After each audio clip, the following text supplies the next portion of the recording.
Podcast with your host, Jake Weaver. Engineered by Cedric Swan.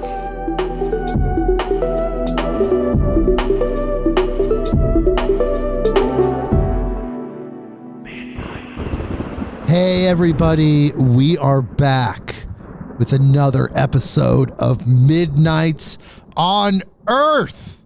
I'm your host, Jake Weaver, and we're here to bring you more knowledge, more lights, and more love. And this week is a Beyond the News episode week. Yeah, Brynn's here. Brynn Anderson of Vital Force Herbs is here. And this is an episode, every 7th episode, essentially we have guest, lecture, however it flows. The rhythm changes.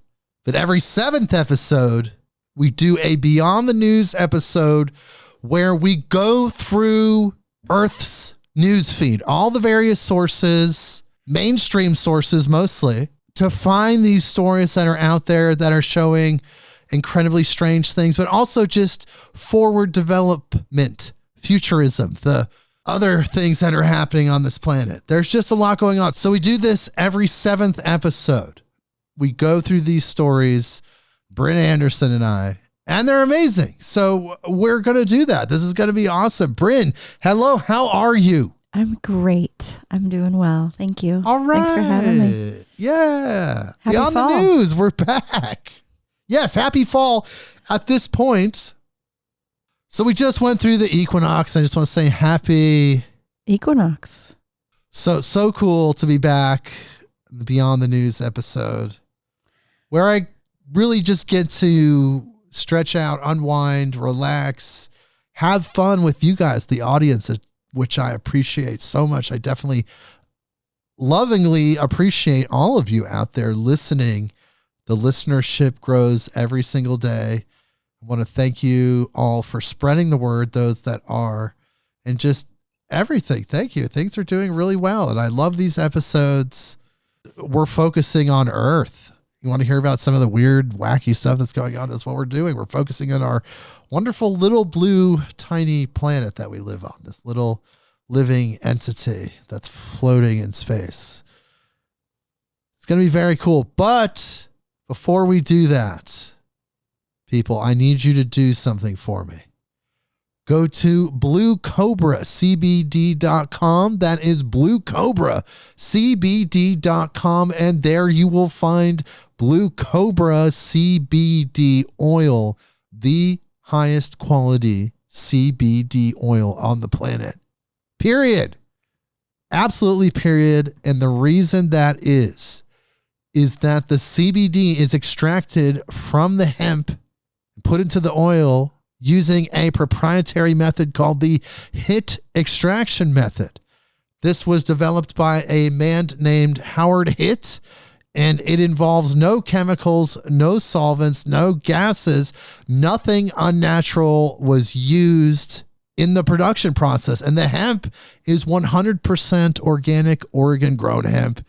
The whole product itself is 100% organic. It's small batch, family owned, and there are 3 versions: the maximum strength King Cobra, regular strength Little King Cobra, and Wild Thing CBD for pets, because we want our pets to have the absolute best medicine, period. Don't give the loving animal spirit that has chosen to reside with you chemical poisons that are on the lowest tier of these animal medicine companies. No, get CBD, the best CBD, Wild Thing CBD for pets. We have a discount code which is Big H, B-I-G, and the letter H. That gets you free shipping on any order in the continental 48 United States. And there's a money-back guarantee if you do not like the product for some reason. You can keep the product, you get your money back. If you had to pay shipping, you get your shipping money back. It's a win-win scenario. If you have any questions, Howard is available. His phone number, his email is on the website, bluecobracbd.com. And I love Blue Cobra CBD oil. I took some today. It helps me be my best self. I absolutely love it. There's nothing else like it. His method retains the complete spiritual essence of the cannabis plant. That's CBD. That's a part of it. It's completely retained in there. There's really no words that can express how magical this product is. I absolutely love it. So go check it out, people. BlueCobraCBD.com. That is BlueCobraCBD.com. And when you're done with that, after you check out BlueCobraCBD.com, follow me on Instagram at midnight_on_earth. That is the address. You can follow me there. Spotify, Apple Podcasts, Google Podcasts, Podcast Addict, Stitcher. There's so many platforms. Whatever platform you prefer, click that button, that follow, subscribe, whatever that is. Click that button that connects us so you know exactly what's going on in real time. When I drop episodes, you find out about it instantly. So please do that for me. Wherever you go, there's so many places now. It's mind-blowing how podcast culture is exploding. I'm glad to be a part of it. I'm glad to be here with you, and I appreciate your support. And tell a friend, tell someone that you know that loves these type of podcasts, that is interested in what these guests are sharing with us. People like Lion Goodman, Sarah Artemisia, the wonderful guests, Wendy Weird. We've had so many great guests. All of our guests are great. And they share with us. They're so generous. Help us get their information out there to people. Tell them for me. Bring them here. midnightonearth.com. Okay. All that is now out of the way. And we're going to do a Beyond the News episode. You know, I always find these crazy, wild, weird stories. And they usually have themes. They kind of have a cluster of themes as we get through the episode. And we read these articles. We talk about them. Again, all mostly from mainstream sources or citing mainstream sources. Brynn, how are you feeling? You ready for Beyond the News? I'm ready. I heard you have dug up some good ones today. Who did you hear that from? Well, there was this spider on the wall. I'm like, wait a second. Did I tell you that? And then you're referring to me like in the third person? Or yes, like, I am actually. No, okay. You told me. You said, get on over here. I've got some good articles. Remember? I actually said, get on over here. Got me some good articles. You did. It was just like that. What is happening here? This is like, is this the Large Hadron Collider? Because I don't remember any of that actually happening. It is. Is this like specifically it's the Mandela effect? Yeah. It's your reality. You're from the multiverse where I did those things. I'm from reality where none of that actually happened. Wait, why is yours reality I'm and just mine kidding. isn't?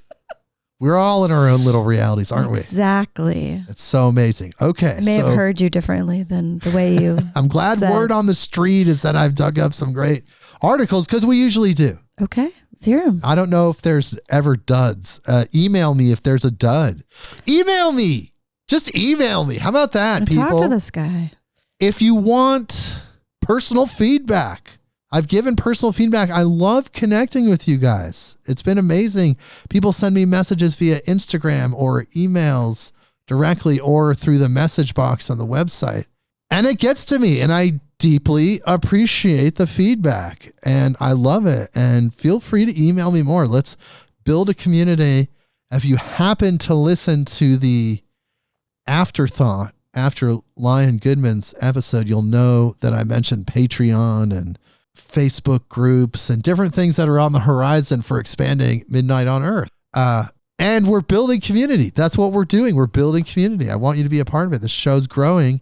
We're now up to 145 countries, which is startling to me, because when you see and you feel the fact that your voice, our information, what you've been listening to and contributing to with your energy, the guests, it's been going around the world.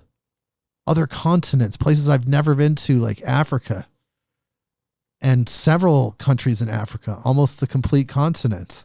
So many places around the world that I've never been to, but they're hearing my voice. And I just want to say thank you to all of you. And it's just mind blowing. I don't know where I was going with that, but I just feel super blessed and honored and grateful that the audience is expanding. So you be a part of the community. Thank you for being a part of this. But we're going to read the stories. Like I said, the Beyond the News episode, this is where we get to stretch out and have fun. There's no boundaries. There's no expectations. There's no time stamp. I could literally go for 4 hours, 5 hours if Brynn doesn't leave. Sorry, I don't have that long. Okay. I'm sorry. We're going to get to this. Okay, here we go. Are you ready, Brynn? I'm ready. She's ready, people. Okay. First story. Okay, this is from sacurrent.com, San Antonio Current. Headline, Texas named among the best states for UFO fans. And here's the story. From the mysterious Marfa Lights to recent reports of UFO sightings, the Lone Star State is a hotbed for odd occurrences in the firmament. Maybe that's why it should come as no surprise that a new report ranked Texas among the best states for folks who like watching the skies for signs of extraterrestrial life. Online lawn care service provider Lawn Love, ranked U.S. states using metrics such as the number of reported sightings, communication tower registrations, and Air Force bases to determine which states are the best for UFO fans. With more than 15,400 witness accounts representing 12% of all U.S. sightings, California topped the list. The Lone Star State took the number 2 spot for UFO fans, but landed in first place when it came to the potential for actually having a UFO sighting. In recent weeks, multiple Texas residents, including some in San Antonio, reported seeing abnormalities in the night sky, leading to speculation about an alien invasion. However, these sightings ultimately turned out to be billionaire Elon Musk's Starlink satellites. Or at least that's what officials are claiming. I like this author. Yes, I feel the same way. Are they the Starlink? What a cover story if everybody just said Starlink. I have not personally seen those lights yet. Other people have that I know. I've seen pictures. So people, Texas, if you really want to see a UFO, I think it's just because of square footage. Is it just because of sheer per capita acreage? Could be. Did you say 15,000 sightings is only 12% of the sightings in the country? That's kind of an interesting number that just snuck in there. Isn't that interesting? Because listen to what it implies, this huge amount of UFO sightings every year. And then we're in this dimension where we're not allowed to acknowledge that. We have to stay within a certain frequency bandwidth of reality processing in order to just kind of stay where we are and not evolve. So all of that information that's included with those alien civilizations and acknowledging the reality of that takes us into a higher level of existence. So they just can't have that. So we're still in this delusion as there's hundreds of thousands of sightings every single year just in America. Good Lord. Well, interestingly, listen to this, okay? This is the next story. International Business Times, ibtimes.com, Headline, Navy refuses to share more UFO videos as their release might harm national security, in quotes. See, I've heard about this. They're saying, oh, wait, no, you can't have that information because we don't want you to know. As I was just saying, here's the story. The U.S. Navy has finally admitted that it has more videos of unidentified flying objects in its archives, but in the same breath refused to share them, citing national security concerns. The matter came to light when the government transparency site, the Black Vault, filed a request through the Freedom of Information Act for the immediate release of all material pertaining to UFOs or unidentified aerial phenomenon, UAPs, as known by the Department of Defense. The U.S. Navy had previously released 3 videos captured by Navy pilots featuring high-tech aircraft maneuvering in impossible ways. Gary Kaysen, deputy director of the Freedom of Information Act program, justified the release of these videos in a response letter saying, while 3 UAP videos were released in the past, the facts specific to those 3 videos are unique in that those videos were initially released via unofficial channels before official release. Those events were discussed extensively in the public domain. In fact, major news outlets conducted specials on these events. Given the amount of information in the public domain regarding these encounters, it was possible to release the files without further damage to national security, Kaysen further wrote. And as far as other videos are concerned, the deputy director refused to share them with the Black Vault, noting that it will harm national security. So they're just saying because they were leaked out that somehow it was okay to be like, okay, yeah, I guess they're already out there. But all the other ones that we have, you can't have because they would harm national security. And I don't know if you saw those videos. They're incredible. The flying pyramid UFOs, the UFO that's traveling at high speed over water. They've been out there. If you're in the know, they've been out there for a while, and they're powerful videos. They're just one step closer to disclosure. And the Black Vault, I would say thank you to the Black Vault. They've been around since the early 90s. It was started by a teenager. I remember when he started it in like 92 or something, or somewhere around there. And he just started contacting the agency that deals with the Freedom of Information Act. And he started getting all this information and putting it on his website when the internet was early.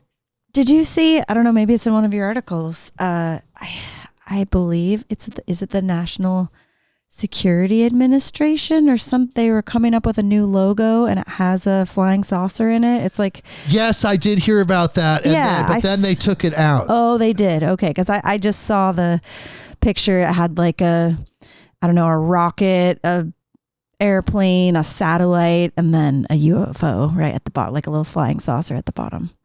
Yes. They said it was put there by mistake. Whoops. By mistake. Oh, wait. Yeah. There's a whole new world coming, people. Let's talk a little bit more about UFOs. And we know that after, I believe, 70 years, maybe a little bit longer, Queen Elizabeth died in England. And she has a family, this royal family. They've been around forever, these ancient bloodlines. We could do a whole podcast episode speculating on the nature of royal bloodlines. And do they connect to extraterrestrials, the Nephilim? I don't know. But here we go. This is from WFMZ.com. Headline, Prince Philip's UFO investigation could be released. This is the person, he actually died before Queen Elizabeth. I believe he was Queen Elizabeth's brother. My fans in England, my listeners, my people in the UK, let me know. I'm pretty sure I'm right. And here's the story. Prince Philip's UFO investigation could be released following the death of Queen Elizabeth. The prince developed a fascination with aliens after a bricklayer reported a close encounter with extraterrestrial life at the home of Lord Louis Mountbatten, Philip's late uncle. But until now, his investigative work into UFO sightings in the UK has remained under wraps. Philip, who died in April 2021, aged 99, has been credited with creating a so-called Royal X-Files on the subject of space and alien life.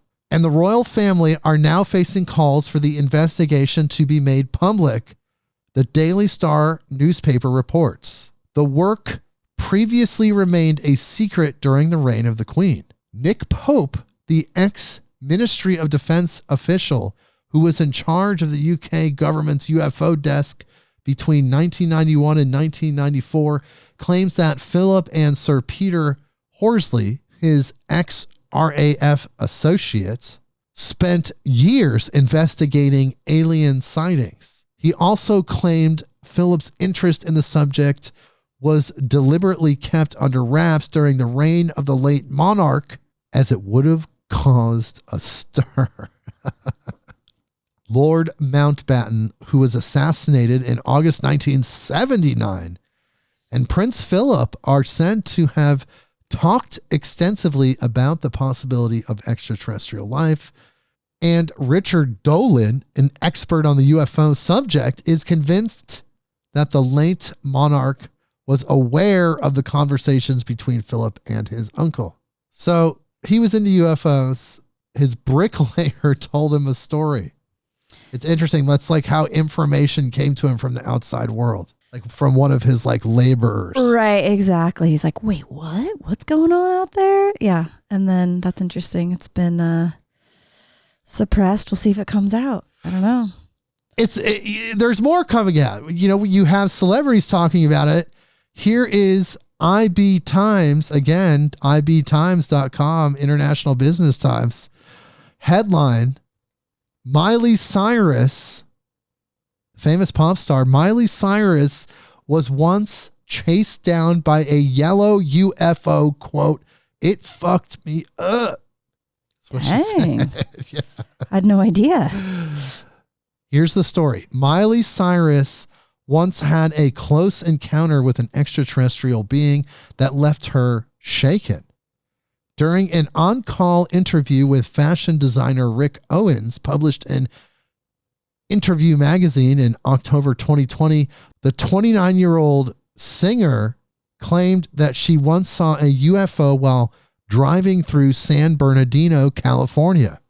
And here's what she said. This is why I'm going to be like reading the words of Miley Cyrus. I had an experience, actually. I was driving through San Bernardino with my friend, and I got chased down by some sort of UFO. Cyrus shared after Owens mentioned his visit to Area 51 in Nevada.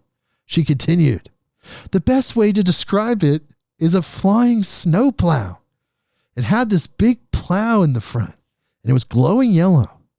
I did see it flying, and my friend saw it too. There were a couple of other cars on the road, and they also stopped to look, so I think what I saw was real. She thinks, huh? The pop star said she was shaken for around 5 days following the alleged sighting, adding, it fucked me up. Cyrus explained that though she did not feel threatened during the alleged encounter, quote, looking into the eyes of something that I couldn't quite wrap my head around, quote, shook her. Wow, she had a moment. Cyrus said that what she saw could have been caused by the weed wax she said she purchased from a man in a van stationed in front of a taco shop. But she insisted that the UFO sighting might have been real, as it was also seen by other people in the same vicinity at the time. Cyrus's father, Billy Ray Cyrus, has also claimed to have seen UFOs, according to Yahoo Entertainment. Wow. So it could have been the weed wax, but she's pretty sure because other people saw that. Other people too. saw the yellow snowplow. Wow. Well, you know, that's why I said when there's just so many sightings, like Of course, Right. Miley Cyrus saw it. All she have to do is look up. Like, look up for an extended time. I challenge everyone to just look up. Go outside and look up for like an hour. And I have a feeling you'll see something. Even if it's just satellite, you'll see some anomalous situation happening. And who knows what you might see. And here's our next article, BGR.com. Headline, astronomers found a new way to hunt for alien worlds. Because usually they do that method where they're kind of like seeing how planets go in front of a star and they see the shadow or something to that effect. Here we go. Here's the story. The hunt for alien worlds is more difficult than it may seem. Without the ability to travel through the cosmos, we're left to look through telescopes and collect data to determine whether other planets lie in wait.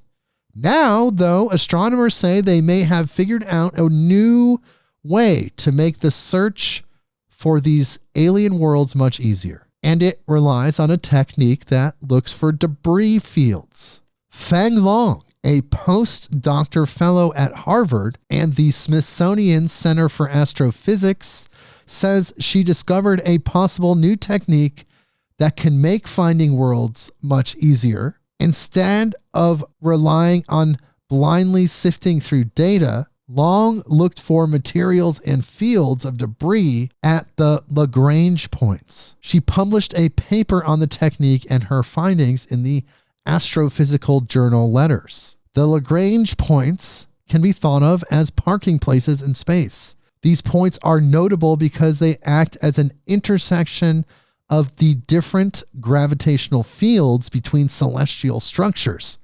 Essentially, these points act as a middle ground between gravitational poles. As such, the pull of gravity from all objects is equal. Weird. So debris from developing alien worlds may congregate here, Long says. Unfortunately, proving her hypothesis is impossible with the current state of astronomy technology. But if we can prove it down the line, it could make hunting for alien worlds and the subsequent alien life that might be out there even easier to find. Until then, we can rely at least on the James Webb Telescope to show us more about the alien planets that await discovery. Okay, so there's just new techniques developing. It's just kind of showing us that when our science is settled, when things are focused on one point, new techniques develop, and then we get new information that's going to keep happening. Well, it's just interesting what comes out of people's brains too, that they're inspired in some way to be like, hey, if this gravitational field here does this and that in this way, then it means this, and I can extrapolate this. It's just interesting to see how people start to make connections and come up with ideas. And sometimes they work. I don't know. Yeah, it's really interesting. We unlock that divine knowledge. I think you're tapping into the Akashic records at that point. Probably so. And then you're downloading what can be handled in the frequency range of where we're all at that time. Or maybe it's a booster. I don't know how that all works. That's all conjecture. Sometimes it's an access. I think you're accessing something and it may be the right time, and sometimes it's not. And that's when you're ahead of your time and no one believes you until like Tesla. After you're dead, and then everybody's like, "Oh yeah, well that's obvious." And you're like, "But of course, yeah, I pulled that out of the ether like 50 years ago." But yeah. So anyways, news.yahoo.com headline: Is Earth being pummeled by derelict alien spacecraft? Or our own space junk, perhaps. Yeah. Who knows? Here's the Blame story. it on the aliens, right? It's Exactly. our own garbage. No, who knows? Like, but those are bad. That was Regulon 9. Yeah, okay. That wasn't a news satellite or anything. That was not us. Okay, here's the story. Between 1957 and 1968, scientists decided to try their hand at creating new minerals that could act as very effective conductors of electricity. They invented a pair, Hydeite and Brenzonite. After a few years, the same minerals unexpectedly started showing up in fragments of meteorites that had landed on Earth. As it turns out, These weren't materials that had to be invented, though how they were able to form outside the lab remained a mystery to scientists. Now, 6 decades later, a Venezuelan researcher is trying to connect the dots between the minerals those scientists made in labs and the same minerals that came crashing to Earth from space. Maybe, just maybe, those superconducting minerals that came from space are also artificial. BP Embade, a physicist at Central University of Venezuela, hypothesized in a study that appeared online on September 13th. So they're saying, okay, they made this mineral. They thought they invented it. It was lab created. And then they start finding it in asteroids. Like, what is going on here?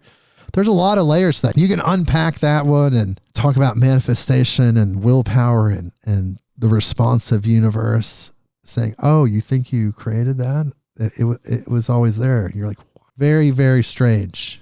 And if that's the case, the story continues, the minerals could be evidence of extraterrestrial technology, technosignatures, as scientists like to say. It is important to be open-minded and even provocative to consider the following question. Are these meteoric minerals samples of extraterrestrial technosignatures? Embade wrote. It's quite possible. I don't know. Like I said, it could be a quantum situation where quantum entanglement creates something, we attract that. Or, like I said, it's the living universe responding to our creations on Earth. What we feel like we created with our willpower out of nothing. The universe then responds and says, Look at this. Look, I got this. Yeah, look, here it is. Here's that same thing that you created. Let's talk. Like, made some sort of dialogue that we don't understand. Wow. Maybe. I just have to say, I don't really feel like that title had anything to do with the article. Yeah, that was I think they call that clickbait. But it was still interesting. No, it was very interesting. I was just still waiting for the part that had to do with the I think they're talking pummeled. About the meteorites. The meteorites. Okay. The spacecraft and they're interesting. Hitting Earth, which is the pummeling. Okay, here's our next one. Nature.com.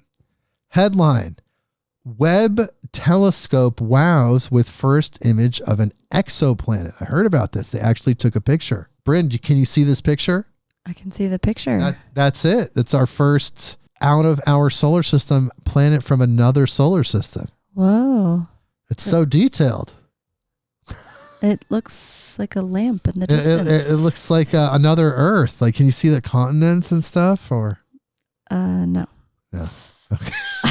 It actually just looks like some kind of looks like Mario. Kind of looks like Mario Brothers 1. It's There's one of those Mario fireballs. Yeah, the fireballs. Yeah. That's what it looks like. Like the ones that, when you can Mario spit fireballs. Anyways. Those are actually planets that Mario's thrown out of his pocket. It was all there the whole time. Here's the story. Pre-programming. The James Webb Space Telescope has taken its first picture of a planet beyond the solar system, opening a window to understanding other worlds and underscoring the telescope's immense capabilities. The image of a planet called HIP 65426b, again with the catchy names, an object similar to Jupiter, but younger and hotter. They're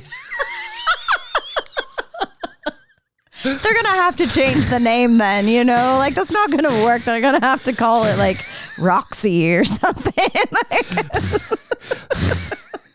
Wow. I wonder if that person realized writing this. That lies 107 parsecs from Earth in the constellation Centaurus. It is the first exoplanet image ever taken at deep infrared wavelengths, which allow astronomers to study the full range of a planet's brightness and what it is made of. It gives us wavelengths we've never seen planets at before, says Beth Biller, an astronomer at the University of Edinburgh, UK, and a member of the Discovery team. Astronomers at this point know of more than 5,000 exoplanets, but they have taken pictures of only around 20. Imaging exoplanets directly is difficult because they are often lost in the glare of the star around which they orbit. Interesting. So there you go. They got a picture. And this is just the beginning. I mean, wait another 100 years. I'm sure. I don't know. Telescopes can do crazy things. They can. So far, but yeah. So I'm sure this is just the horizon of what's to come with all of the technology opening up. Yes. And speaking of those telescopes, we did kind of like a test to shoot down an asteroid coming at us. Oh, right. And it was captured with both the James Webb and the Hubble telescope, which is so cool. So if an asteroid is coming at us, we're testing the technology as humans, planet Earth. We're testing the technology to shoot that asteroid down so it doesn't kill us. We have that now. The dinosaurs, if that's how they really went out, they didn't have that. We have that. We're not going anywhere. They didn't have the asteroid shooter. They did not have a dinosaur nuclear rocket. So here we go. Headline: James Webb and Hubble telescope images capture DART, D-A-R-T, DART asteroid collision.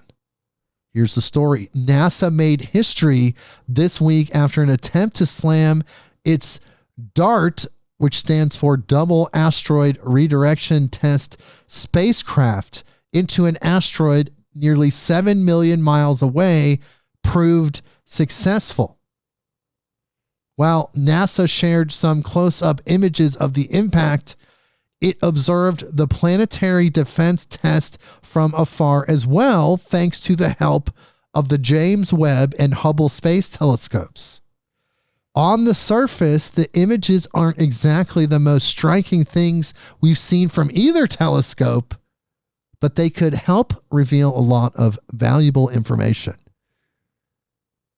This was the first time that Hubble and the James Webb Space Telescope have observed the same celestial target simultaneously.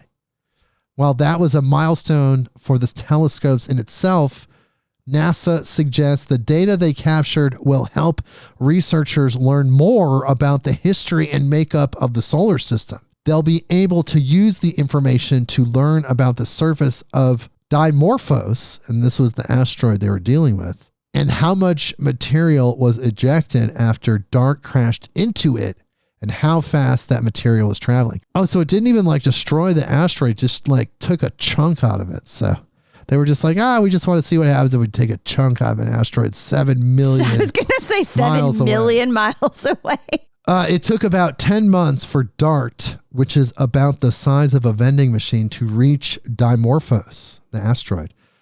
The football stadium-sized asteroid was about 6.8 million miles away from Earth when DART rammed into it. Pulling off an experiment like that is no mean feat. The learnings scientists gain from the test may prove invaluable. Wow. Okay. And Hubble captured about 45 images of it, it looks like. Yeah. Wow. That's interesting that both telescopes watch at the same time from different angles. That's cool. Also, I guess to note that you need like 10 months notice if you're going to be trying to intercept something. They said it took 10 months for it to reach there. It's not like you can be like, oh, this asteroid's coming tomorrow. It's not going to work, at least currently. Yeah, exactly. Who knows what we really have, though. Exactly. That's also true. Here's more exoplanet news. This is from Phys, P-H-Y-S, phys.org. Headline: Astronomers discover 2 super-Earths orbiting nearby star. Here's the story. An international team of astronomers report the discovery of 2 new super-Earth exoplanets orbiting a nearby late type M dwarf star. The new found alien worlds, designated LP890-9b and LP890-9c, are slightly larger than the Earth. The finding has been published in Astronomy and Astrophysics. Super Earths are planets more massive than Earth, but not exceeding the mass of Neptune. Although the term super Earth refers only to the mass of the planet. It is also used by astronomers to describe planets bigger than Earth but smaller than so-called mini Neptunes, which have a radius between 2 to 4 Earths. Okay. Both stars are about 104 light years away from Earth. Interesting. So they're out there, these other Earths. And the astronomers that discovered them pointed out that their discovery makes LP 890-9b the second coolest star found to host planets after TRAPPIST-1. Oh my God. Here's other ones we don't even know about. They added that LP 890-9c is the second most favorable habitable zone terrestrial planet known so far. Okay, cool. Thanks for pointing that out. Earth 3. Okay.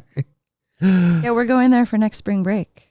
All right. Well, what about Mars? Let's go to Mars for spring break. Someday we'll be able to do that, people. I want to go to Mars in my lifetime. 2 places I really want to go are Egypt and Mars.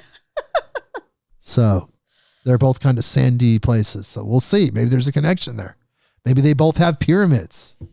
Maybe you can just get to Mars through Egypt. Ooh, that is an incredible thought. That's a book series you should write. But here's our next article. scientificamerican.com. Here is the headline about Mars. China's Mars rover finds hints of catastrophic floods. And here's the story. China's Zhurong rover has peered deep under the surface of Mars, finding evidence of 2 major floods that probably shaped the region the robot has been exploring since it landed in May 2021, which I didn't hear anything about. Maybe we covered it, but I don't remember that. An analysis published in Nature today is the first result from Zhurong's radar imager, which can probe up to 100 meters below the surface. Quote, it is a very interesting paper, and I was particularly impressed by how deep they can see with this radar, says Eric Hovren, a planetary scientist at the University of Oslo, who analyzed the only previous data from ground-penetrating radar used on the planet collected by NASA's Perseverance rover. The history of Zhurong's landing site on Utopia Planitia, vast plains in Mars's northern hemisphere, has puzzled scientists. Some have theorized that water or ice was once a feature of the landscape. Observations from space have identified sedimentary deposits that suggest the region was once an ancient ocean or submerged by huge floods, and geological features such as pitted cones resemble structures formed by water or ice. I feel like at some point one of those rovers is going to uncover like a buried library, and it just has pictures of Mars as it used to be with water and oxygen and all that. Wouldn't that be interesting? They're like, oh, this fossilized library, and then they find like the whole history of Mars. The Mars Sea Scrolls. Yes, the Mars Sea Scrolls. There they are. More radar results are expected from the mission, including data taken during Zhurong's continued traverse of Mars, results from the high-frequency radar measurements already made, and the other Chinese object on Mars, Tianwen-1's orbital radar observations, which penetrate deep into the planet. They could clarify details of the terrain. Wow. So we don't really hear a lot about the Chinese astronomy and the Chinese space program that's going on. Really, I feel like I'm bringing it to you guys because you don't see it in American media at all. Absolutely zero, nothing. Right. But yet here it is in Scientific American. It's there. It's just not reported on. It's not publicized, shall we say. Yeah, it's not in the mainstream of the mainstream, if that makes sense. And here's another thing about Mars that I found. Again, this is from IB Times, International Business Times. Headline, bird spotted, an image captured by Curiosity rover on Mars. Brynn, look at this. It's something in the sky, right? It is something in the sky. It appears to be winged. Interesting. There's something going on there. It looks like something flying through the sky. We're zooming in on this using advanced computer technology.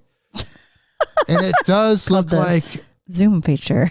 Some sort of, what is that? It looks like some sort of moving creature. Well, it could be a creature, but it also could be a craft. You can't really tell. Looks like 3 segments, could be a body and 2 wings, but it could also be some other like flying object landing. It's hard to say. Well, here's the story. Or even if it's a bug on the lens, that would still be a flying creature, I suppose. I guess. So well, here's the story. A video uploaded by conspiracy theory YouTube channel Art Alien TV, Mars Zoo, shows an image apparently captured by NASA's Mars Curiosity rover, and the bizarre photo reveals a bird-like flying object in the skies of Mars. It's something in the skies of Mars, just period. So that's anomalous in itself, so they say. As the video went viral online, skeptics brushed it aside, saying the image could be something stuck on the lens. But the uploader refuted this angle and stated that photos captured some moments later do not show the object. He even suggested that aliens might be living secretly on Mars. Or publicly, just because we don't know about it. It's secrets to us. They're like, what do you mean? We're here. What looks like a UFO on Mars in Gale Crater. It is probably quite small and close to the rover, but it is hard to tell. It may be some windblown debris of some sort, but seems to have symmetry and almost insect-like appearance. Rocks don't fly.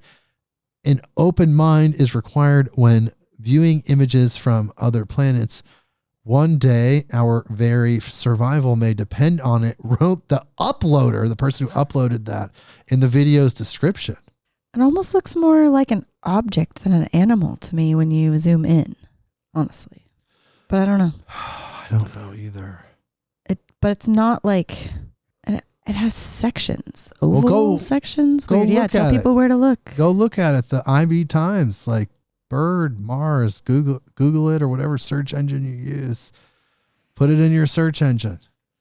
Another YouTuber, Starzone, suggested that the object spotted in the image could be a small meteor that entered the Martian atmosphere. Sure, why not? Okay, well, let's pivot out of space for a little bit while. Maybe we'll go back into space. We're getting way out there into space. So we're going to talk about developments in AI. I love talking about this. I'm not afraid of the AI, especially when it looks like this. This is from the sun.com headline, AI-powered robot rapper signs major record deal and has already released first single. I heard about this. Okay, here's the story. A virtual artist has released a single as the first augmented reality rapper and signed with famed label Capitol Records.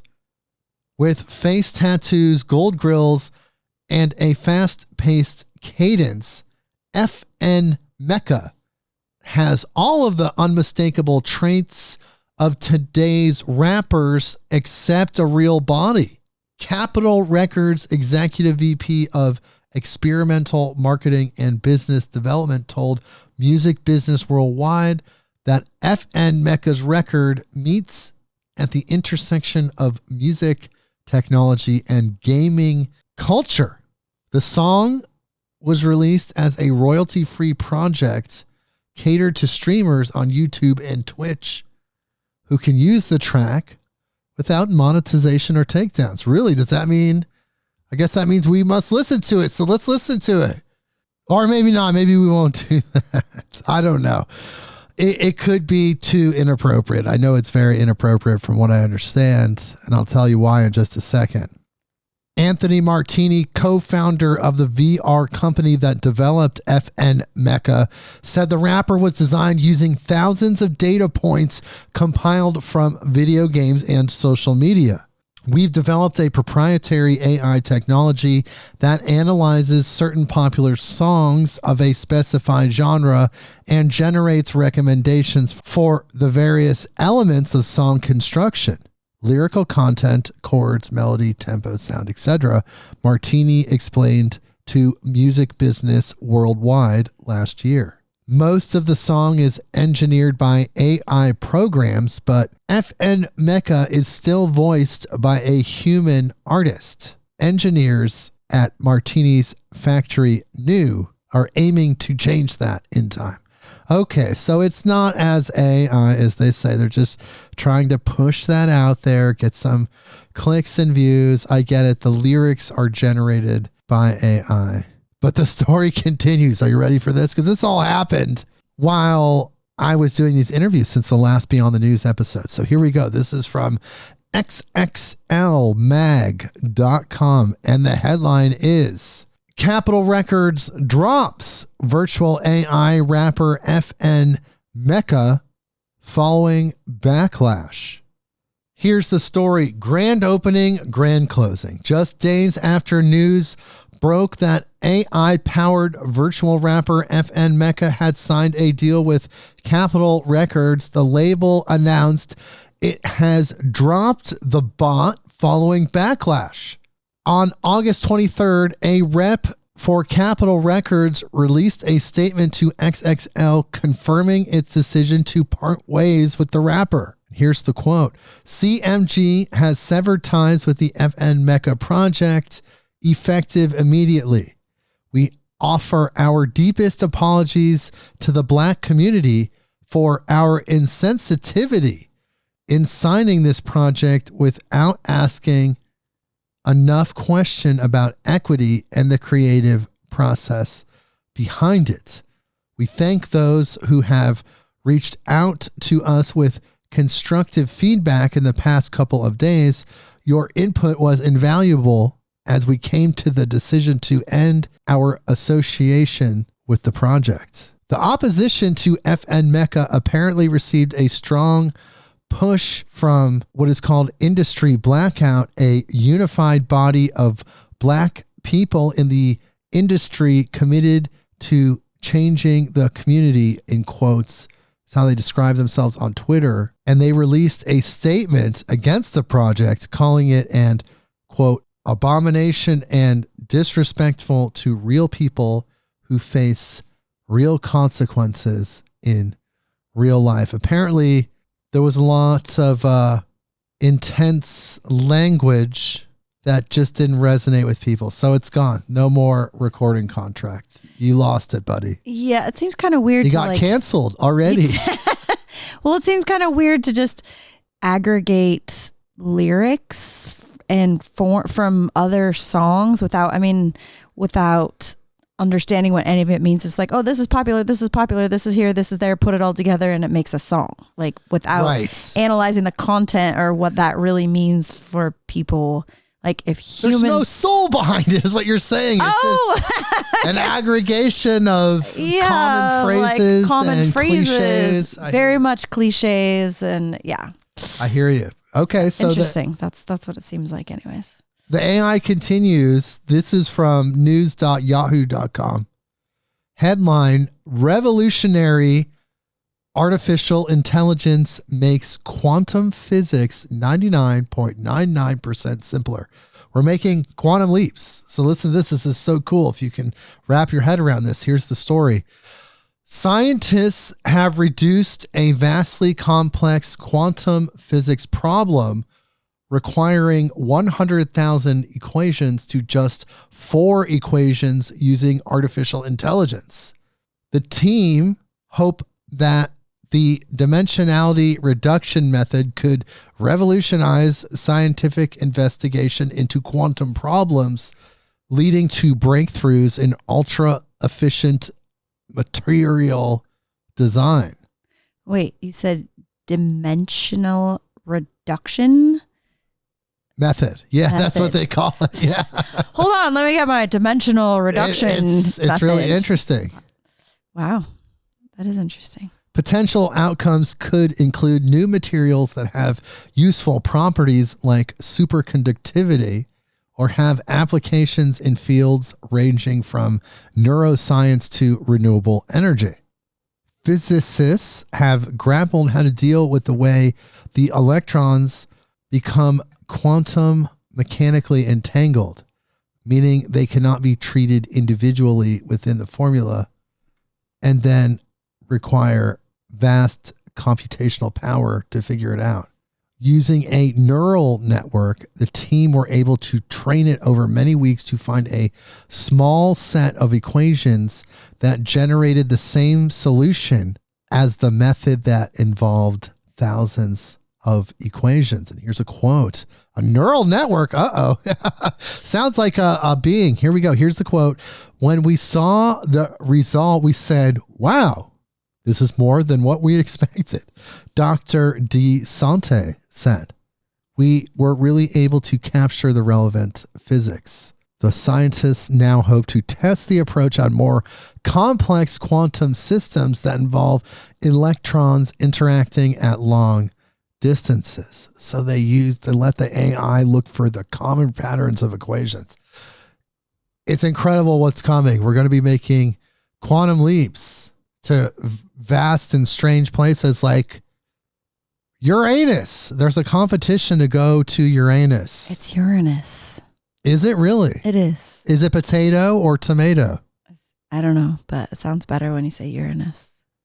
Well, you don't think it's more actually interesting? Is Uranus. If you go back to it, it's like if you're British, is that what you're saying? No, if you go back, I'm pretty sure it's a Roman god. Uranus. Love you, my British O-U-R. Okay. Like Uranus. Well, we're getting back to space a little bit. We took a AI break. We're getting back to space. This is from MSN.com. Here's the headline. NASA's flagship mission to Uranus should use nuclear propulsion. Okay. Currently, NASA is studying the concept of a Uranus orbiter and atmospheric probe as its next big multi-billion-dollar flagship mission. A SpaceX Falcon Heavy rocket would launch the mission in 2032 or 33. It would use an Earth flyby and a Jupiter flyby gravity assist maneuver for an arrival in 2044 or 45. While one part of the robotic probe would orbit the great ice giant planet, examining it and its moons and rings for several years, another would plunge into Uranus's atmosphere to study its secrets. NASA, though, has been working on nuclear propulsion technology for several years to use it to send humans to Mars as part of the Artemis program. Recently, DARPA started its own nuclear propulsion development project, planning a space-based test in 2026. Thus, if everything goes well, the technology should be ready for the Uranus mission 6 or so years later. So we could have nuclear propulsion sending us to Uranus. And China's trying to get to Uranus in a unique way, a unique new way. Again, this is from MSN.com. Here is the headline. China is planning to probe Uranus in a unique new way. Here's the story. China, because we don't hear about China a lot unless you dig for it. It's not in the mainstream voice, you could say. China has announced new plans for a Uranus probe. The new probe will be a part of China's Tianwen-4 mission. It's set to launch for the distant planet in 2030. Probing Uranus has become a top priority for scientists in recent years. In fact, one community even came up with names for a possible probe mission from NASA. I don't even want to look at those. I heard about that. They're funny. Now China has a special mission planned to send a spacecraft to Uranus. All right, fine. Let's look at some of the names really quick. I'm imagining an article in like The Onion or something, with many suggestions. Operation Butt Plug, prostate exam, and even ANUS, ANUS, Advanced New Uranus Space Mission. Oh, stop. Okay, Seriously, humans are so stuck on butt jokes forever. I mean, it's just... I don't know. Somehow it's just strange. We're still weirded out in a subconscious way by the strange oddities of the human body. I guess so. So basically, they want to go to the planet in the 2030s, and they'll be able to get there by the 2040s, and then start sending back pictures similarly to what has been happening on Mars. Haven't they gone to Venus now too? Isn't there a Venus? There is probes, but yeah. We don't have huge pictures or great pictures from Venus. But here's the thing. That was all conjecture from America, but China's already doing it. And on top of targeting Uranus, there's something else that makes this mission unique. Most probe missions thus far have focused on carrying spacecraft for a singular mission. However, when Tianwen-4 kicks off in 2030, it will actually carry 2 probes into space, 1 probe for Jupiter and China's first Uranus probe. Okay, that makes sense, especially if you're doing a flyby of Jupiter, then why not drop off a camera? We're going out there. Could you imagine if we combined our efforts instead of having these little regions on the Earth just like have their own little probes? Yeah. But somehow, because we're so set on the value of information and data, we need to be the first ones. There's some advantageous situation that happens from the first data discovery, from being the first person to discover some new life-altering information. Rather than just like as humans, we did it together. Yeah, that's interesting. Yeah. Good old competition. Yeah. I don't know. Yeah, and it's probably about UFOs. And here's something that NASA said. This is from space.com. Here is the headline. NASA going full force to gear up for UFO study. Here's the story. NASA isn't taking its coming UFO investigation lightly. The agency announced in June that it will open a scientific study into UFOs, or as they've recently been rebranded, UAPs. Just now they're going to do that? A scientific study? A new one, yeah. The main goals will be to identify and characterize the available UFO data and lay out the best ways to collect observations in the future, also determining how the agency can use such data to advance our understanding of these puzzling skylights. So they know there's just so much going on. But it's another like Project Blue Book, another study panel. The panel will consist of 15 to 17 people, and they will be the world's leading scientists, data practitioners, artificial intelligence practitioners, aerospace safety experts, all with a specific charge. And that is from Daniel Evans from NASA. So this new investigation is highly anticipated by other humans, I guess, and will doubtless be eagerly read.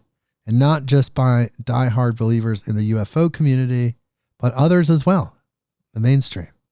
Indeed, agency officials have said that they hope the study helps bring UAP research into the rigorous, objective, scientific mainstream. Okay, cool. Another new group.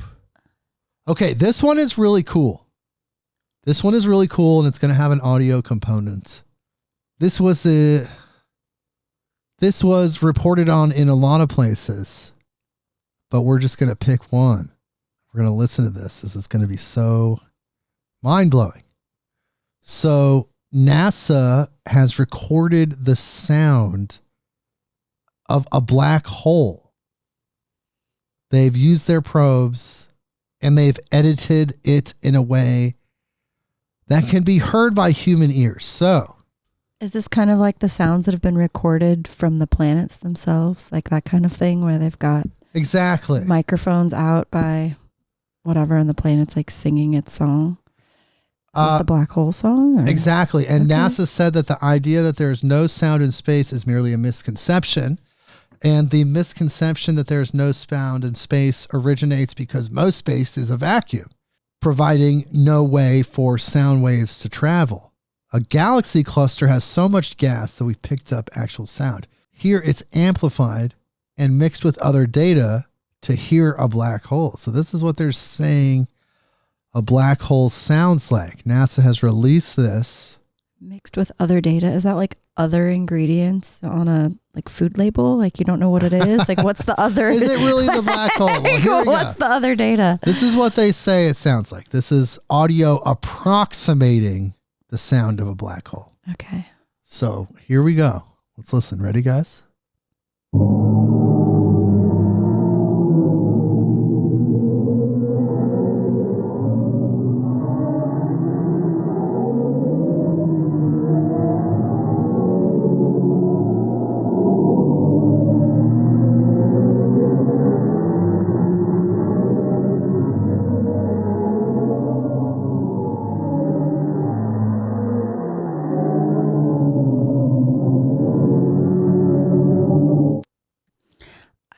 I kind of get that. It kind of sounds black imagine hole-ish. what you would think a black hole would sound like. Sure. Wow.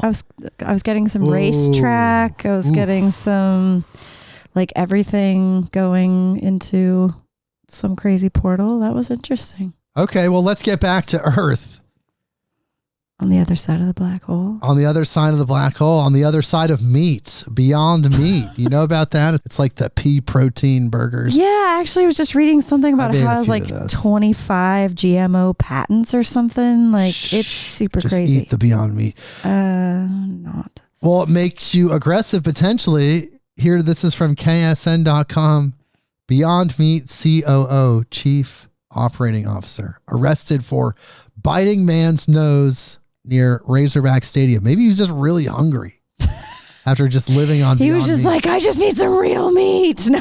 Here's the story. A knows. food company executive was arrested on a pair of charges after reportedly biting a man's nose in a parking garage in Fayetteville on Saturday night. That's a really random thing to do. Just after 10 p.m., an officer was dispatched for a disturbance that had been previously occurring in the Stadium Drive parking garage. The responding officer found two males with bloody faces at the scene.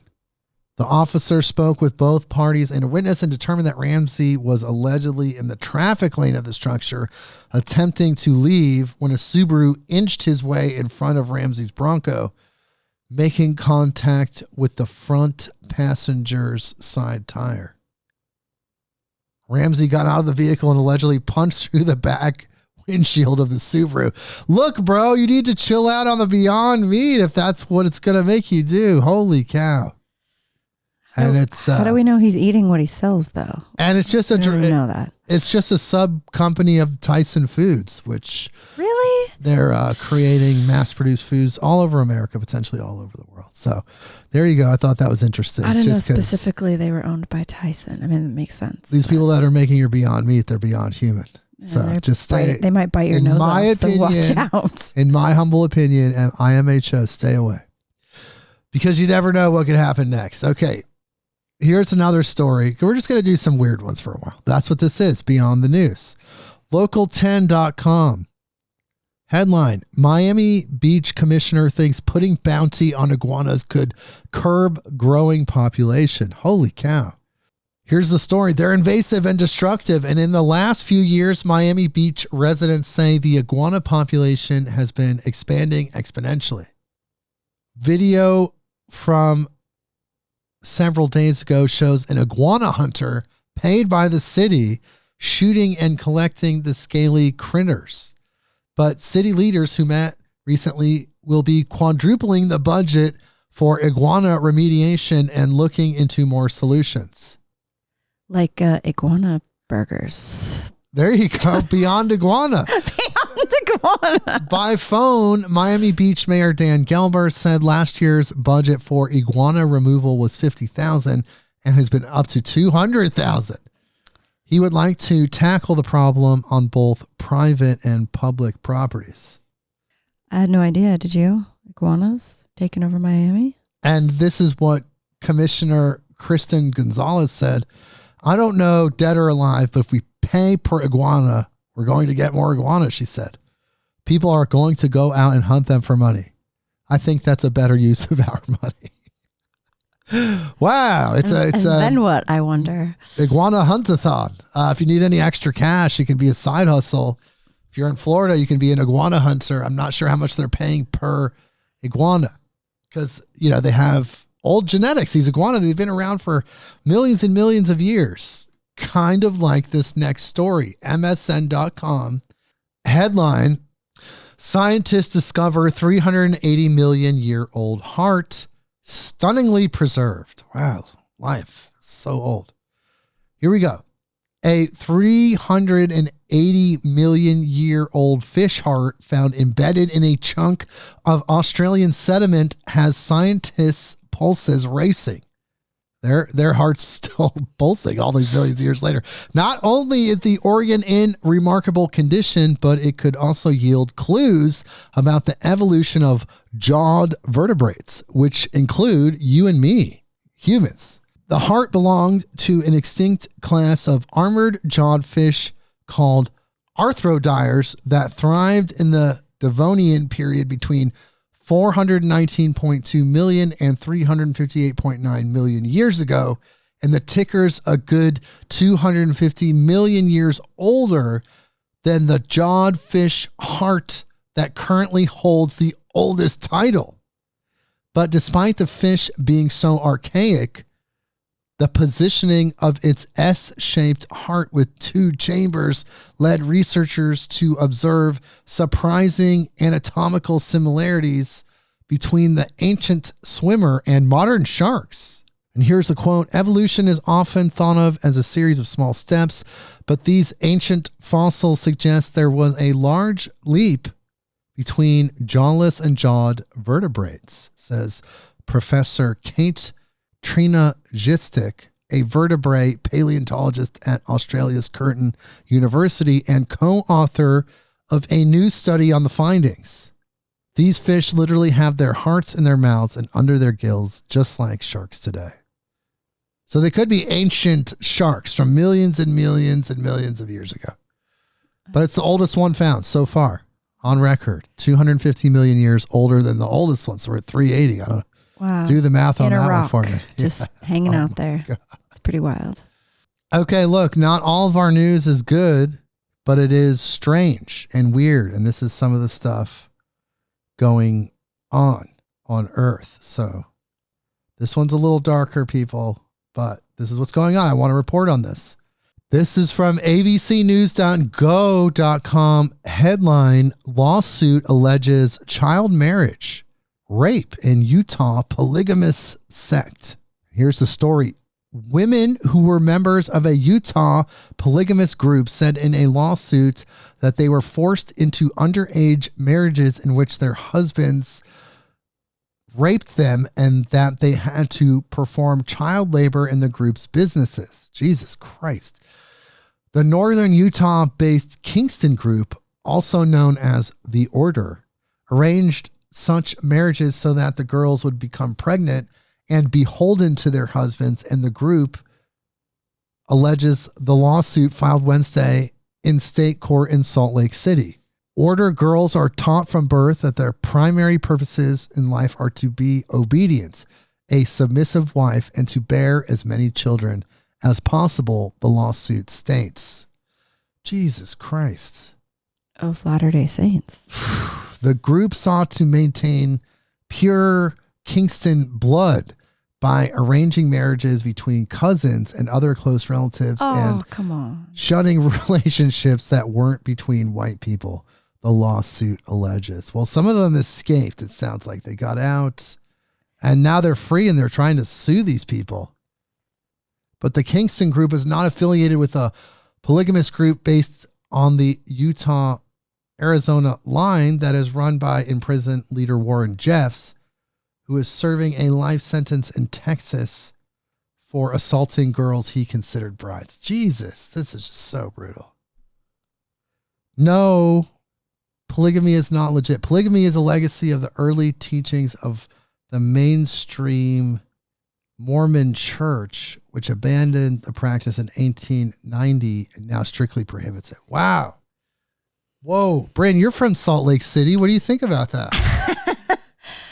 That's whack. I mean, it's still happening. Like all that stuff that you thought was dealt with years ago that was out in the open in the internet age in 2022, there's still things like the order. Yeah. No, I mean, growing up in Salt Lake, that was a known thing. It was known that there was still polygamy. It was known there were still, I mean, go on realtor.com and look at houses and you'll see all kinds of houses that have like 3 different houses into one with different doorways and random things. And it's not even about, I mean, polygamy is also different than like child slavery and forcing cousins to marry. Like those are kind of, there's a lot of layers there. Like polygamy, if I don't know, there's certain things that could be consensual for adults. I don't know. That sounds still even different than like what that whole article thing's was whack. about. They're controlling other humans with submission techniques. Yeah, that's there's oppression and hierarchies, and it's sick. In the name of it's in the name of God, and that's the part where you're like, wait a minute, like it's dark. I mean, that could on. classify as satanic in like this very general loose sense. All right, let's pivot away from that. Let's go to something funny. Jesus Christ. But yeah, I mean, I would say it's sort of one of those elephants in the state, shall we say, in Utah that goes on in still shocking random rural areas or even in the city right under people's noses. I don't know. I just had to report on that because it just, we need to know these things, and it is weird and strange. So, I mean, it is dark as hell, but you got to know. So here is nationalpost.com. We're pivoting away from that with the headline. I feel like I need to cleanse now or something. With the headline, Canadian Army investigating after soldier parachutes over Petawawa while drinking beer. All right. What? The Canadian Army is investigating after a video was posted on social media showing a soldier parachuting over Petawawa while drinking a beer. The video shows a bearded Canadian soldier attached to his parachute and slowly descending over a large body of water. He then holds up a can of beer, opens it, and starts drinking. The soldier then says, "The government," and shakes his head before the video ends. Oh, funny. So funny. National Defense spokesman Dan Leboutier said Saturday that the soldier was from the Quebec Royal 22nd Regiment, and the video was filmed during recent parachute training at Garrison Petawawa. And he's quoted as saying a unit investigation has been initiated. As in, like, where did he get the beer? Or more like, what are you doing? The soldier in the video is no longer serving, having left the Canadian Forces on September 1st. At this point, the military is not making his name public. So he's a funny guy. He did, something that many people want to do, but not many people attempt. And now he's out of the Canadian military, which you would think would be pretty mellow. But maybe he was already on his way out, though. Maybe like that's the part of the story, is that he was already in his last week of duty or something, and then he decided to do that for his way out. Well, I don't often talk about cryptozoology and Bigfoot. It's not my most favorite topic, but I will bring it up when it's out there in the world. So here we go. KY3.com headline: Bigfoot sighting reported at South Carolina State Park. Okay, here we go. Here's the story. 3 visitors to a state park in South Carolina claim they saw an animal they believe could be Bigfoot. The 3 people visited Hunting Island State Park on August 3rd and reported seeing an animal that was 5 to 6 feet tall and walking upright retreats into the woods from the roadway. The people were unable to take a photo quickly enough, but reported the sighting to park staff and to Bigfoot field researchers in the area. Okay. According to the report, The animal had legs that were approximately 3 feet long, human-like jointed knee with dark brown splotchy black hair that was approximately 2 inches long. The report continues, we were all in a state of amazement as to what occurred as it happened so quickly. We have enjoyed taking many vacations at the park throughout the years since we were children in the 1950s to the present. While the area is abundant in wildlife, we have never witnessed anything like this in the past. The park superintendent informed the group he would take the report as a credible incident and initiate investigation. And they're going to get that Bigfoot one day. Or is it interdimensional? I don't know. But this person is multidimensional. This guy that just achieved this new record. Better than Bigfoot. He's trying to, I don't know, maybe he is or not. His name's Brynn Anderson. This is from MSN.com. The Washington Post reported on it. And here is the headline. Nebraska man squashes record for floating in a pumpkin, officials say. Dang. It's a 846-pound pumpkin that he grew. Brynn Anderson had big plans for the 846-pound pumpkin he'd grown.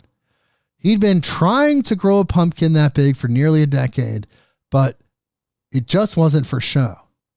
Anderson hollowed it out, plopped a cooler inside, and hit the banks of the Missouri River. The 60-year-old was on a quest to squash the Guinness World Record for longest journey by pumpkin boat. Yes, that is a record, and Anderson's not the first to use a giant gourd as a vessel. It's good to know you can use that for an emergency safety device. If you're on the ocean, you can just bring a giant pumpkin with you.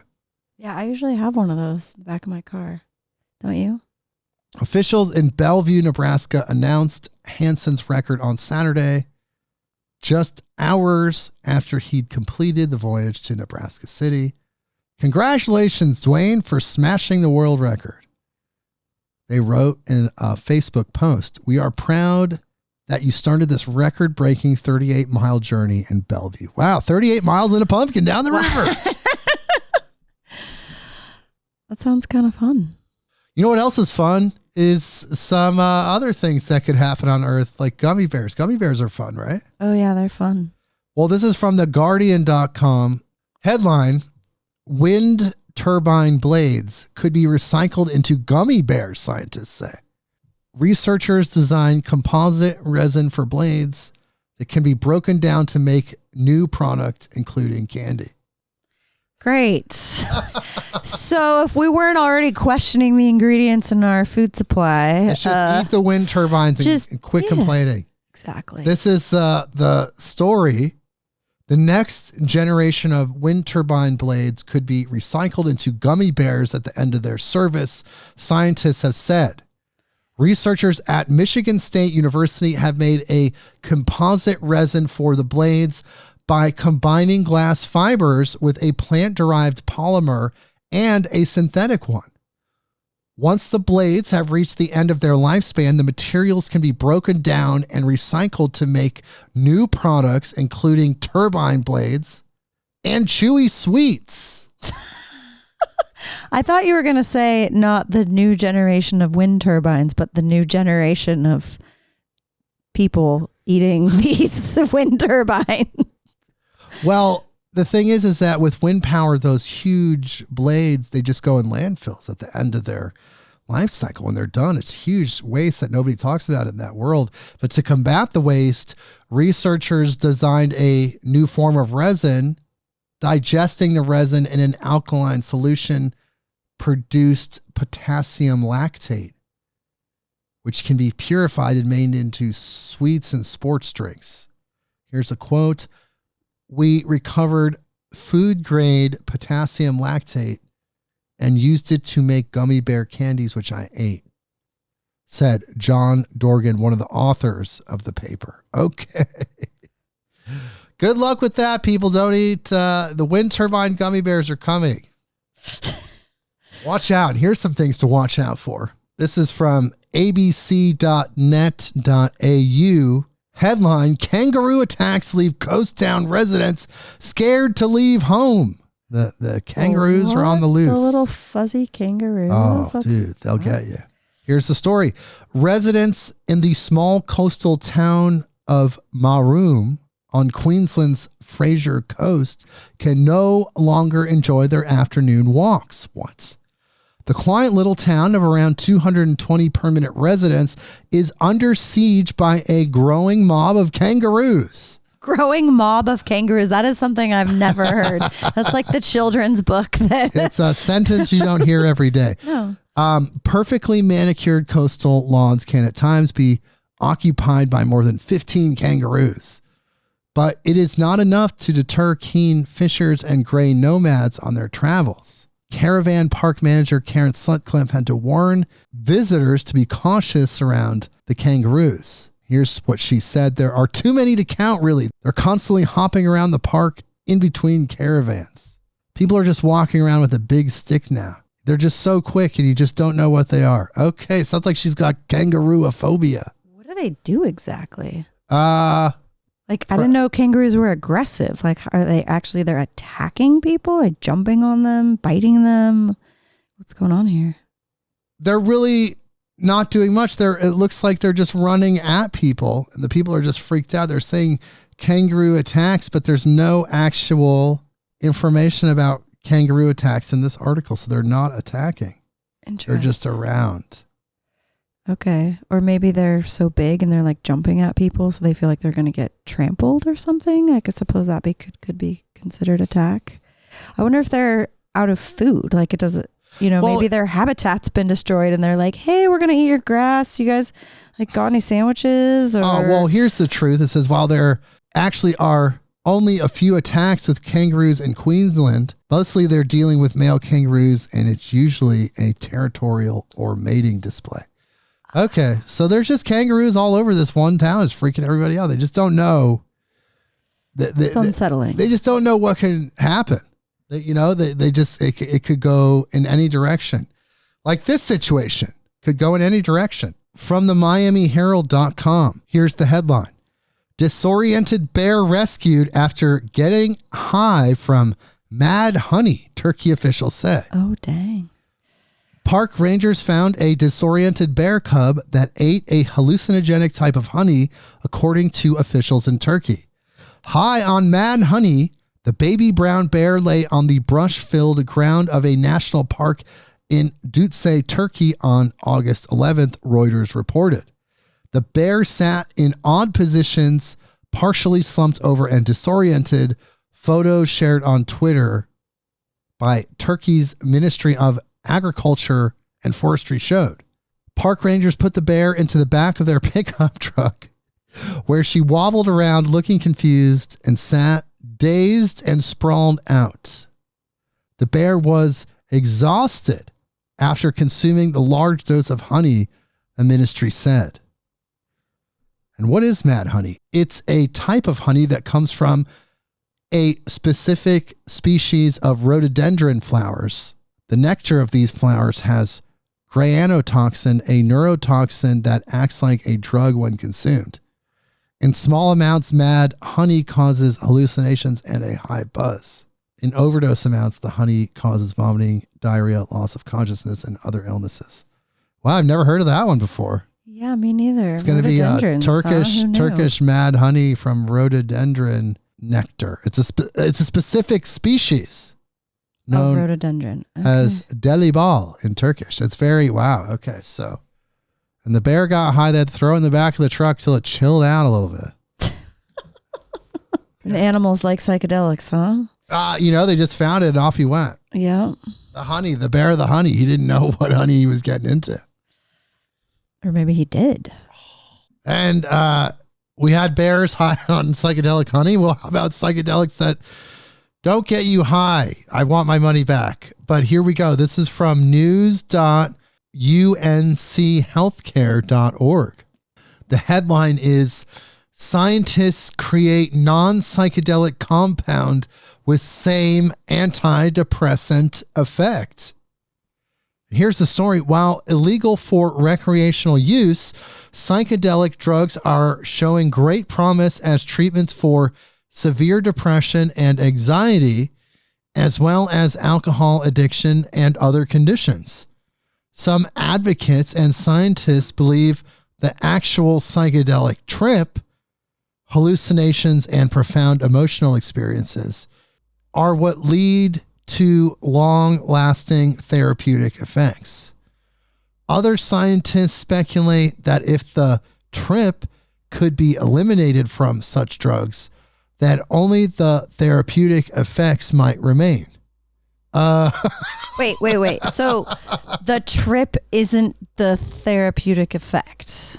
I think that some people are saying that it is, and they're saying, no, it's biochemistry, it's brain activity. But published in Nature, recent researchers from UNC, Chapel Hill, UC San Francisco, Yale, Duke, and Stanford showed animal models that proved it's possible to create a compound that hits the exact same target as psychedelic drugs hit. The 5-HT2A serotonin receptors on the surface of specific neurons, but does not cause the same psychedelic effects when given to mice. How do they know that? Yeah. Are the mice saying, we're not as high as we were when you gave us the real shit? And what are they doing? They're like making, I guess it would be depressing in itself to be a lab rat. So there's that. But I'm like, how do you determine that the rat is depressed and then you're giving it, or less depressed? Where's the breakdown of and how do you know when they're tripping or not? Like, how do you even know that? That's so interesting. The new compound triggers the same antidepressant action that researchers have long observed in mice treated with SSRI drugs over the past 2 decades, with just 2 differences. The antidepressant action of the new compound was immediate and long-lasting after just 1 dose. Interesting. So they're saying this stuff works way better. Interesting. But, they're just going to keep experimenting with it. Sure, take the high out of it, create the biochemical reaction, but that doesn't change anything. That's not going to change the power of the psychedelic experience, and that's what people are really after. You can give them this weird synthetic brain chemical stimulating pill, but that's not the same as interacting with divine energies and divine frequencies. How do you know that mouse isn't talking to God and you're not perceiving it because you're a human? Yeah, a couple things there. First of all, they're probably trying to isolate and do that because they can't patent things like mushrooms or whatnot. And so they're trying to find a synthesized thing so that they can put it in a little pill form and then they can sell it and make billions of dollars. So there's that. Then the other piece is truly the class of plant and other beings that are considered psychedelics are really truly entheogens, which are really just the openers to interface with God or the cosmos or whatnot. So it's not just about depression in a biochemical sense. It's more about people potentially realizing their position in the cosmos and how that changes their perspective on things.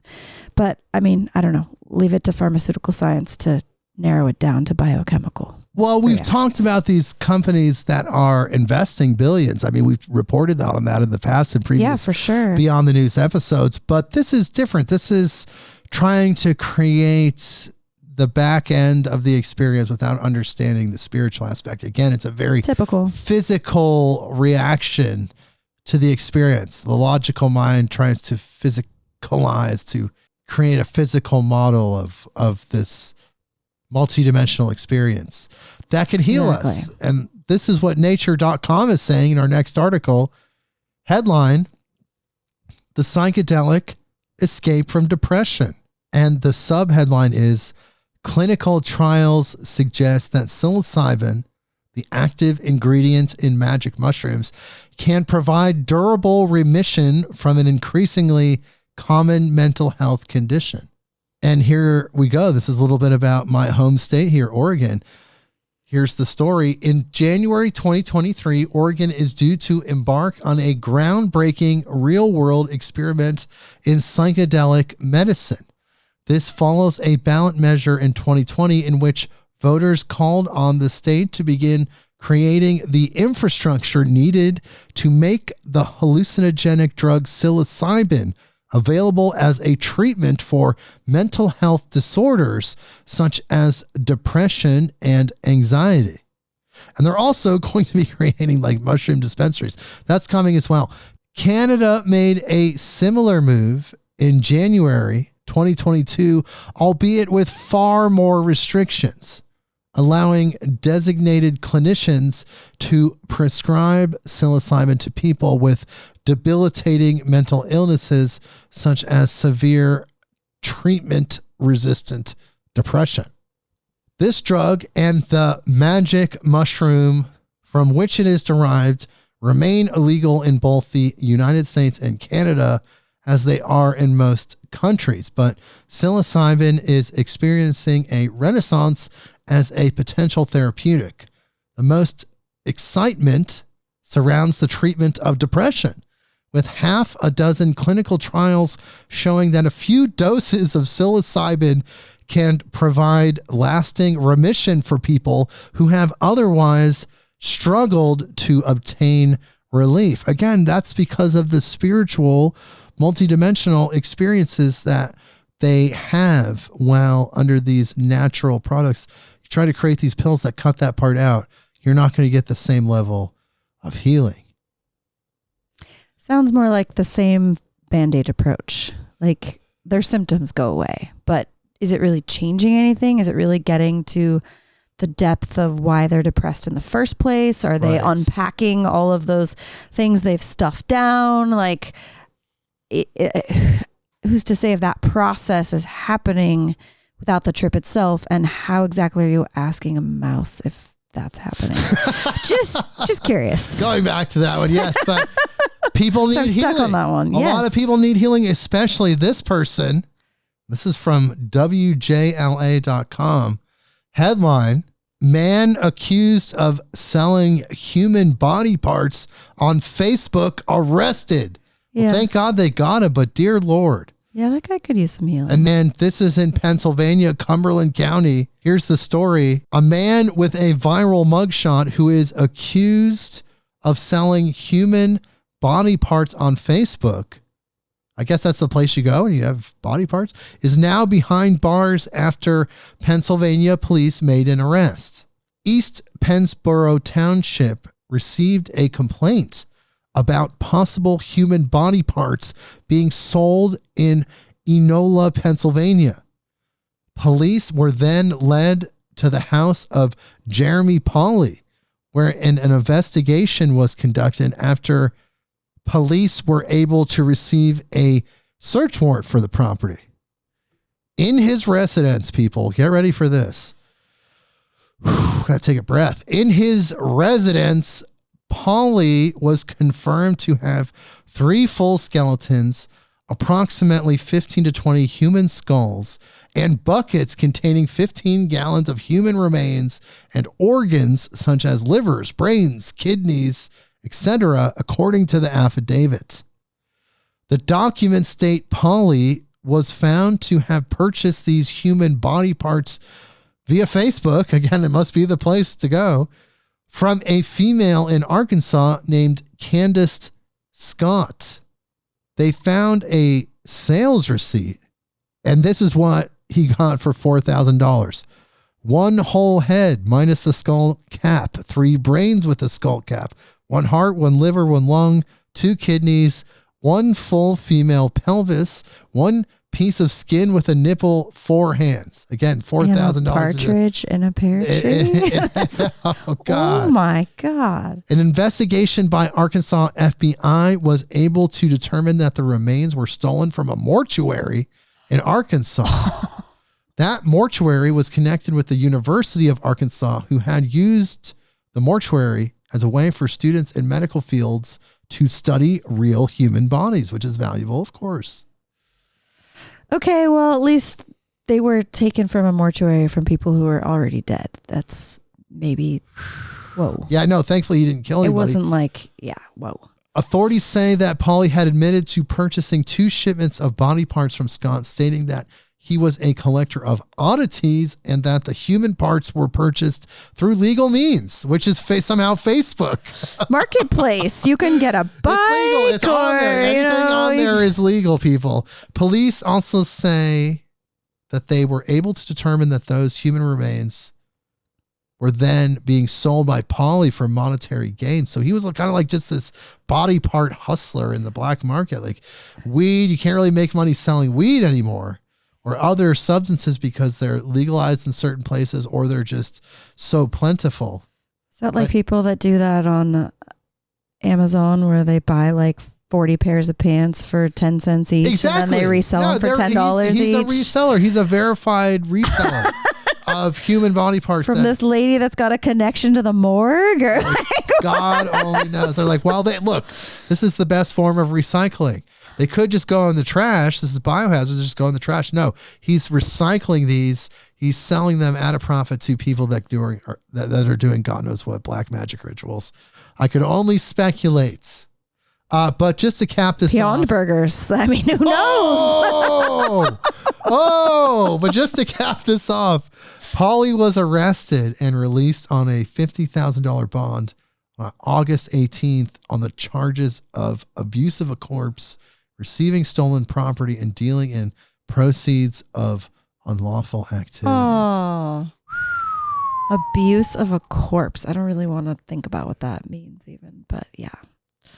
Okay, look, we got 3 more to go, and they're all going to be really funny. One's going to be really Let's weird. lighten the load after that. We're going to be lightening. We're going to be doing something to the load. There's definitely something happening, but I just want to talk about this situation. A U.S. chess player recently became the world champion, and there's controversy. They're saying he used a sex toy, toy to cheat. You're going to love this. Okay, here we go. Insider.com. Headline, how a top U.S. chess player became the victim of a bizarre rumor that he used it's hard to even say the word, love toy to be a world champion. There, how about that? I don't know if there's love in it, but we'll just say, okay, maybe if he won, he loved that thing. And here's the story. American chess grandmaster Hans Niemann has become the subject of a bizarre online rumor that he used a sex toy to beat Norwegian world champion Magnus Carlsen. Unsubstantiated rumors, those are the worst kind, has spread online suggesting that Niemann may have used wireless anal beads that vibrated to signal what moves he should make. So here's what I want to know. Okay, yes, that rumor happened. I thought maybe it relaxed him. I didn't realize it was about sending messages. So who is then in the audience telling him the correct moves? Morse code here happening. What? Oh God! What do the things people think of? Okay, but okay, it was a rumor. It's a rumor. Niemann, 19, defeated Carlsen in a stunning upset in the Sinkfield Cup on September 4th. He ended Carlsen's 53-game unbeaten streak despite having begun the tournament as the lowest rated player. Fishy, huh? There's a Disney movie in that without the thing. The other part. Carlsen sparked speculation when he withdrew from the tournament the following day and tweeted a cryptic video of Portuguese soccer manager Jose Mourinho saying, "I prefer really not to speak. If I speak, I'm in big trouble." So that was somebody else saying that he tweeted that. So somehow that means that he did cheat somehow.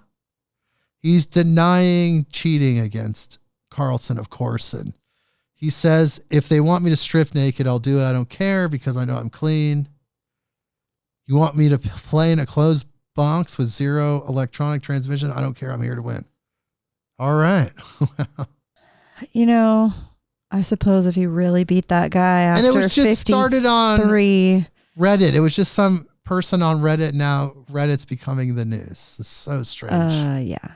How did we don't know how he won. Well, I was going to say, if you're the guy that lost after your 53rd streak, you're like, there's no way he could have won unless he was doing this. Yeah. All other possibilities have been removed. There's only one left. Why? I have a question. Anal beads. Why is that even in the news? Like, why is that something you can read?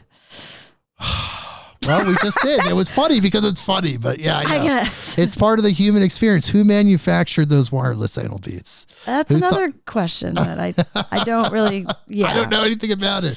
People, I know nothing. This is from CBSNews.com. We have 2 more stories left. We always do kind of silly, funny ones at the end. Here's the headline: 50 wheels of contraband cheese seized by U.S. Customs and Border Protection officers. Not heroin, but cheese. Here's the story. U.S. Customs and Border Protection officers made an unusual discovery at a Texas border crossing last week. A woman was trying to enter the U.S. with 100 pounds of undeclared cheese. Undeclared cheese? You have to declare your cheese, Brynn. Didn't you know that? A woman driving an SUV arrived at the Paso del Norte border crossing in El Paso just before 7 a.m.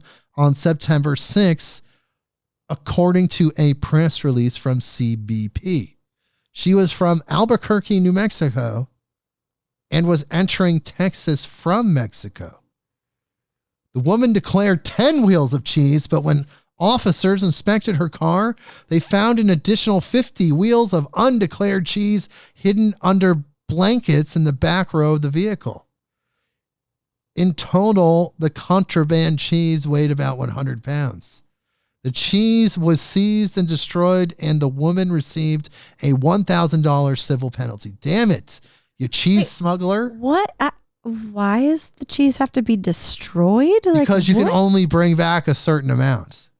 Because you could disrupt the American cheese industry, I guess. What? I don't know. Look, here, hold on. So weird. Okay, let's listen to this. Travelers can import cheese within personal consumption levels. Maybe she likes cheese, says CBP Port Director Ray Provencia. A few wheels would generally be fine, but not 60. It was undeclared, and that amount would be a commercial quantity. And then they probably charge more money. And he's saying an additional reporting required. So she could have brought it in. She was just trying to get away from the fee. Right. But couldn't they just charge her a fee? Do they have to take the cheese and destroy it? That's what she gets. I guess that's the lesson learned. And they all ate the cheese. They had a freaking cheese party that night. Probably. They made cheesecake and... Did they test the cheese? Was there anything in the cheese? Just deliciousness. It was the real deal. Okay, final story. This is a warning. This is funny. This is strangely about the human experience. It's about our love for technology. For some people, a hate for technology. This is about so much. You can unpack the shit out of this next one. It's our final one for this episode of Beyond the News. Here it is. This is a warning. This is from the Thai Red Cross, Thailand. You can find this at coconuts.co. It's from Bangkok. Here is the headline. Please don't actually sell your kidneys for an iPhone 14, says the Thai Red Cross. Oh, yeah, don't. And there's a picture of 3 people with medical patches with blood stains around where their kidneys is. I don't know about that one. They look kind of fake, but the picture implies that they traded a kidney for the new iPhone 14. Here is the article, the final article. Bartering away vital organs in exchange for smartphones is illegal, a health official warned yesterday in response to a jokey photo spreading across social media. Responding to online unease over viral marketing that suggested new iPhones could be obtained with a kidney, a doctor with the Red Cross condemned its misleading message in case anyone was getting the wrong idea. Here's a quote. There is no organ trading like this. It's prohibited, said Sophan Mekton of the Thai Red Cross. It's inappropriate that organ trading is promoted, especially to exchange one for money to buy an iPhone. It's immoral and unethical. Selling body parts for shiny new iPhone 14s became an actual topic after a beauty clinic in Laos published an image of 3 people holding up new phones while displaying blood-soaked and bandaged belly wounds that looked like surgical scars. The photo made it to the Thai internet Saturday via a meme page that garnered lots of reactions. The term selling one's kidney has been adopted as an internet parlance in recent years for all the big ticket items that Thais struggle to afford. So on the Thai internet, they talk about that a lot, selling one's kidney. It's a real thing. People do it. There's been stories about people that have done that. And then the other kidney fails. And then the iPhone that they have is now like 10 years old. And I was going to say, so your iPhone lasts a couple of years till the next one comes out and that one doesn't work anymore. And then then what do you do? So the Thai Red Cross is saying, please, people, don't do that because the iPhone 15 is going to be better. Save your kidney. Save that kidney. Save it. It's, yeah. Oh, You're going to be so bummed if you got the 14 and then there's like some quantum leap in technology, the 15, then you're going to be like, I don't have any kidneys left. But then the 16, the 17. Maybe teeth or what else could you sell? Yeah, maybe you don't do it. One of those kidneys from Facebook that are from people that are already dead, and then you could give those. And how would they know? How would they know? Are they testing them for life? Okay. Anyways, Brynn, don't do it. We have another Beyond the News episode in the books. I'm so happy about this. That's great. This is so cool. Thank you for being a part of this. We learned a lot about space this time, a lot about the advancements going on in space, Mars, Uranus, exoplanets, Earth-like planets. There's just so much going on there. UFOs, and then other anomalies about the human experience. We covered a lot of ground this episode. Yes. Hey, I had a question. Sure. Yeah, go for it. Back to the article about the asteroid interception with the lab-grown chemicals, and then it came from space. They found it. They're like, wait, it was already here. No, not that one. The one where they intercepted an asteroid with the nuclear thing. Where they blew a chunk off. They blew the chunk off. Yes. So then the whole theory about how every single motion creates a ripple, like every word, every thought, every action, everything creates a ripple that goes all the way through the universe. So I was thinking about this human created ripple that just happened where they just decided, hey, we're going to take this thing just because it's far away from Earth. It's 7 million miles away. It's, safe for us here, and we're just going to blow this thing. We can see if we can hit it, and then it's like darts. It was dart. What's now the cosmic repercussions of that ripple in space? Like what universes are going to be altered, or what galaxies are going to be shifted? What black holes are going to happen because we decided to blow this thing up? But it was all part of the story. It's all part of the universal story. It's all one thing. So and it's all sounds kind of like a Hollywood movie. We blew this thing up, and then So anyway, there's some story that they probably put colonists on it. There's really colonists living now on the asteroid shooting through space. Quite possibly. So they just said we blew a chunk off. That's just where we had to put all the houses and various things. Or seeded. We could have seeded it, right? Oh yeah, we're putting a bunch of human DNA in it. That's the thing. And then wherever it lands, that's where the next version of humanity is. Oh my God, people. Brynn, what an incredible episode. Thank you so much for being here. Certainly. Thanks for having me. I deeply appreciate it. Everyone, we covered a lot of ground. Like I said, we talked about so many cool things. I deeply appreciate you being here and sticking it out to the end of these Beyond the News episodes. If you're sticking it out. Yeah, because it got wacky at the end there. If you're sticking it out all the way to the end, then you must love me. And I just love you, and you must love Brynn. And Brynn loves you too, right? You love Brynn. Oh, absolutely. It's just, we have so much love for you guys, and we appreciate the support. There's changes coming in the Midnight on Earth universe, where there's expansion right around the corner. And I just want to thank you guys for being there since day one, some of you, and now over 2 years, we've been doing this and having so much fun and growing every day. And I just want to thank you again. So I get to do that on these Beyond the News episodes. I just get to chill out and tell you what's coming out of me, stream of consciousness. Do you have anything else to say before we go, Brynn?